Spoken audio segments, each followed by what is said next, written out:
Well, good morning. Welcome to the Morning Manna podcast, coming to you from Twin Falls, Idaho. I'm Pastor Greg, lead pastor here, Lighthouse Church, and we get into the Word for a few minutes together to feed our soul and to strengthen our spirit. There's nothing like the Scripture to ready us for the day. And so I've been going through Psalms, and so this morning we're going to look at Psalm 4, which again is a Psalm of David. And so in this Psalm, David, he's in some trouble, as is common.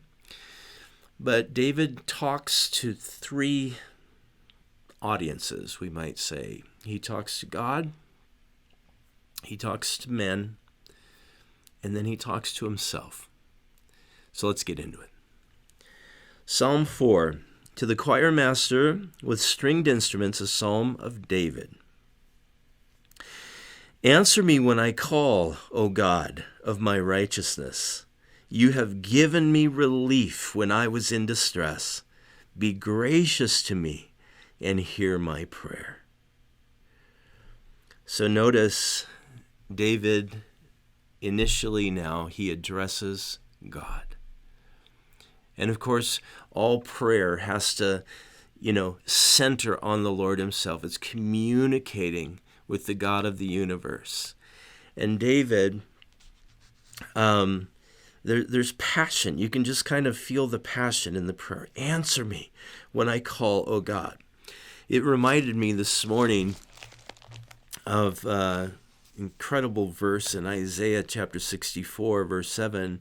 There is no one who calls upon your name who rouses himself to take hold of you. I just see David as a man who allowed passion to infuse his prayer. He wasn't afraid of that. Now, he didn't think God was reluctant. He didn't think of God as that, David had to twist God's arm, but that there's something about the passion of God's people. Pardon me. And in James 5, it says that the effectual, fervent prayer of a righteous man avails much. Fervency. I think there's a real sense in which that our passion helps purify our prayers and helps us get to the point with God. And so David addresses the Lord, and he says, "You have given me relief." Past help promises future deliverance. The fact that God has been faithful to me, and I can look back over my decades of walking with Jesus at this point in my life, and I can look at how he's answered my prayers. He's delivered me time and time again, and that assures me that he's going to do it again. He's going to deliver me from the current challenges that I face. So he talks to God, but secondly, he talks to men. Look at this, verse 2. O men, how long shall my honor be turned into shame? How long will you love vain words and seek after lies? But know that the Lord has set apart the godly for himself. The Lord hears when I call to him. So isn't that interesting that David, in the midst of this prayer, he addresses the people in his life. Now, David's not thinking that they're going to actually hear him, but he's saying this to minister to his own heart. He's saying it to kind of delineate and clarify, who David is and who they are. David understands that he belongs to the Lord. David's loyalty, his primary loyalty, is to the Lord. Listen, folks, there's times when we need to clarify that my relationship to Jesus that's my first love. And so no matter what, I'm sticking with Jesus. And so you may say, well, I'm going to go do this and I'm getting into that or whatever. And I'm going to say, well, it's been nice knowing you. because I'm sticking with Jesus. And David is essentially saying, oh man, how long are you going to, put me to shame and so on? Just know this, that God takes care of me. And he delivers me. And he's my God, and I'm sticking with him. So David speaks to men, and then lastly, he talks to himself. Now, we don't often think of talking to ourselves as a positive, but it's actually biblical. We find this quite a few times, actually, in the Psalms. But notice what David says to himself. Be angry and do not sin. Ponder in your own hearts and on your beds and be silent. So be angry. Be angry. That's something we don't hear often said from the Bible, be angry. But be angry, and the next part is obviously crucial, the qualifier, and sin not. So anger is a necessary emotion, but it's what we do with that anger that's going to determine whether or not we've handled it properly and in a way that's not sinful. Anger is an emotion that can be channeled to positive ends. I heard the story of a basketball player. I think it was Walt Frazier for the New York Knicks. He was playing in a ball game against one of the other NBA teams, and this player who was defending Walt Frazier punched him, literally punched him in the head, and got away with it. The ref missed it. And so Walt Frazier did not retaliate. He didn't throw punches back. He went on to score the next 7 baskets in a row and bring the Knicks from behind to win the game.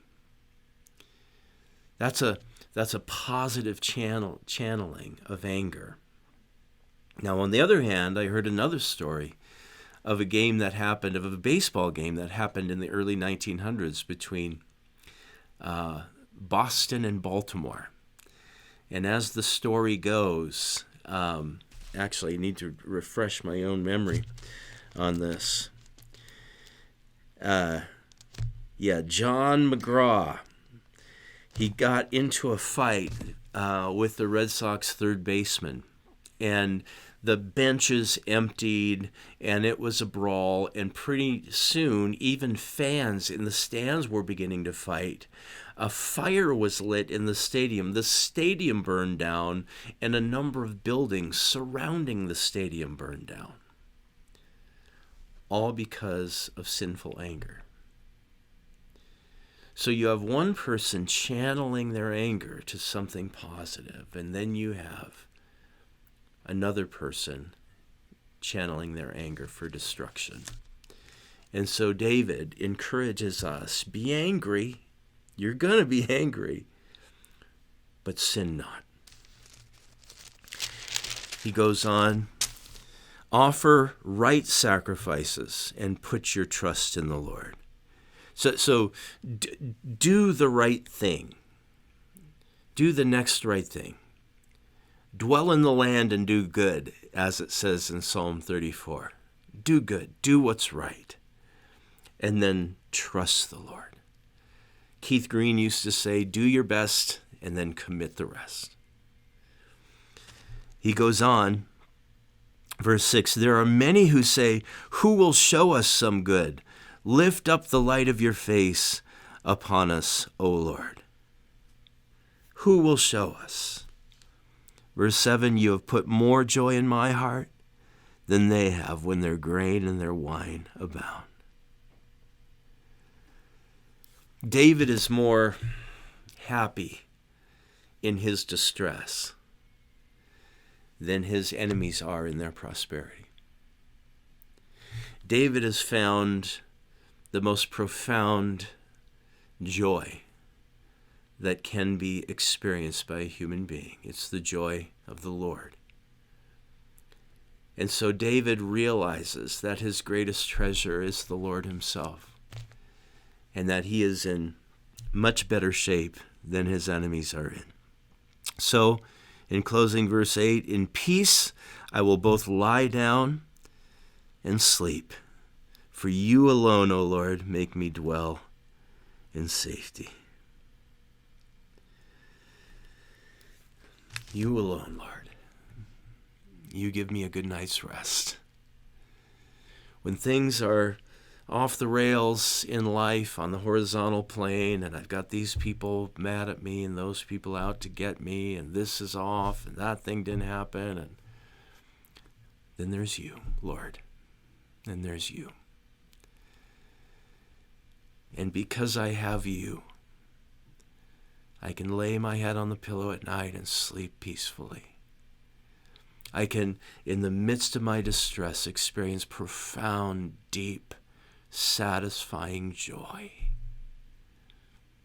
Hey, thanks for joining us on the Morning Manna podcast. We'll see you next time.